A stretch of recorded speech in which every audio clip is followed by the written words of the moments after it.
नमस्कार दर्शकों, मेरे चैनल पोटली बाबा की कहानियां में आपका स्वागत है। ब्रह्मा, विष्णु और शिव का जन्म एक रहस्य है। तीनों के जन्म की कथाएं वेद और पुराणों में अलग अलग हैं। उनके अलग अलग होने का कारण यह है कि जो शिव को मानते हैं वे शिव को ही केंद्र में रखकर अपना दर्शन गढ़ते हैं, और जो विष्णु को मानते हैं, लेकिन सभी पुराण इस बात पर तो सहमत हैं कि शिव ने ब्रह्मा के पुत्र दक्ष की पुत्री सती और विष्णु ने ब्रह्मा के पुत्र भृगु की पुत्री लक्ष्मी से विवाह किया था। ऐसे में सभी तरह की अलंकारिक और श्रृंगारिक कथाओं के रहस्य को समझना जरूरी है। भगवान शिव का जन्म। अलग अलग पुराणों में भगवान शिव और विष्णु के जन्म के विषय में कई कथाएं प्रचलित हैं। शिव पुराण के अनुसार भगवान शिव को स्वयंभू माना गया है, जबकि विष्णु पुराण के अनुसार भगवान विष्णु स्वयंभू है। शिव पुराण के अनुसार एक बार जब भगवान शिव अपने टखने पर अमृत मल रहे थे तब उससे भगवान विष्णु पैदा हुए, जबकि विष्णु पुराण के अनुसार ब्रह्मा भगवान विष्णु की नाभि कमल से पैदा हुए, जबकि शिव भगवान विष्णु के माथे के तेज से उत्पन्न हुए बताए गए हैं। विष्णु पुराण के अनुसार माथे के तेज से उत्पन्न होने के कारण ही शिव हमेशा योग मुद्रा में रहते हैं। शिव के जन्म की कहानी हर कोई जानना चाहता है। श्रीमद् भागवत के अनुसार एक बार जब भगवान विष्णु और ब्रह्मा अहंकार से अभिभूत हो स्वयं को श्रेष्ठ बताते हुए लड़ रहे थे, तब एक जलते हुए खंभे, जिसका कोई भी और छोर ब्रह्मा या विष्णु नहीं समझ पाए, से भगवान शिव प्रकट हुए। शिव का बाल रूप। यदि किसी का बचपन है तो निश्चित ही जन्म भी होगा और अंत भी। विष्णु पुराण में शिव के बाल रूप का वर्णन मिलता है।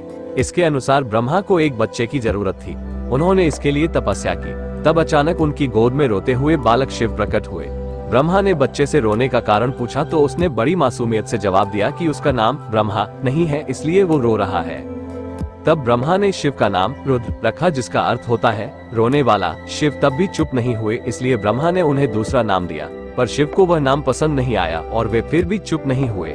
इस तरह शिव को चुप कराने के लिए ब्रह्मा ने 8 नाम दिए और शिव 8 नामों रुद्र, शर्व, भाव, उग्र, भीम, पशुपति, ईशान और महादेव से जाने गए। शिव पुराण के अनुसार ये नाम पृथ्वी पर लिखे गए थे। ऐसे प्रकट हुए शिव जी। शिव के इस प्रकार ब्रह्मा पुत्र के रूप में जन्म लेने के पीछे भी विष्णु पुराण की एक पौराणिक कथा है। इसके अनुसार जब धरती, आकाश, पाताल समेत पूरा ब्रह्मांड जलमग्न था, तब ब्रह्मा, विष्णु और महेश, शिव के सिवा कोई भी देव या प्राणी नहीं था। तब केवल विष्णु ही जल सतह पर अपने शेषनाग पर लेटे नजर आ रहे थे। तब उनकी नाभि से कमल नाल पर ब्रह्मा जी प्रकट हुए। ब्रह्मा विष्णु जब सृष्टि के संबंध में बातें कर रहे थे तो शिव जी प्रकट हुए।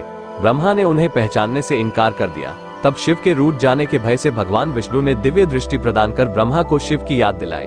ब्रह्मा को अपनी गलती का एहसास हुआ और शिव से क्षमा मांगते हुए उन्होंने उनसे अपने पुत्र रूप में पैदा होने का आशीर्वाद मांगा। शिव ने ब्रह्मा की प्रार्थना स्वीकार करते हुए उन्हें यह आशीर्वाद प्रदान किया।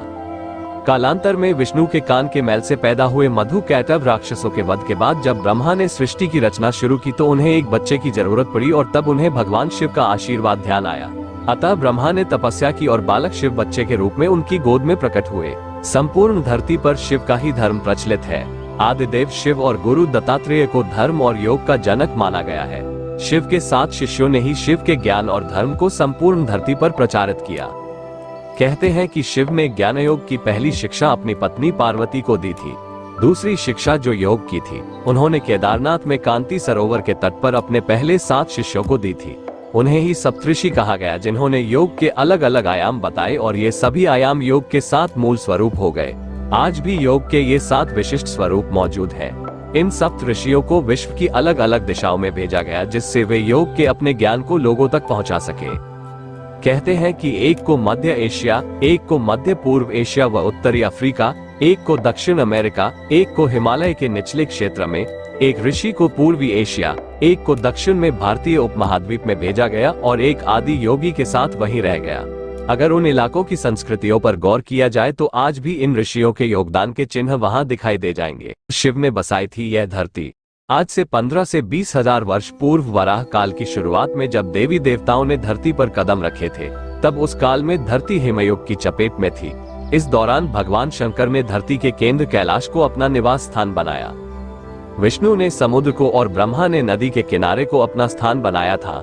पुराण कहते हैं कि जहाँ पर शिव विराजमान है उस पर्वत के ठीक नीचे पाताल लोक है, जो भगवान विष्णु का स्थान है।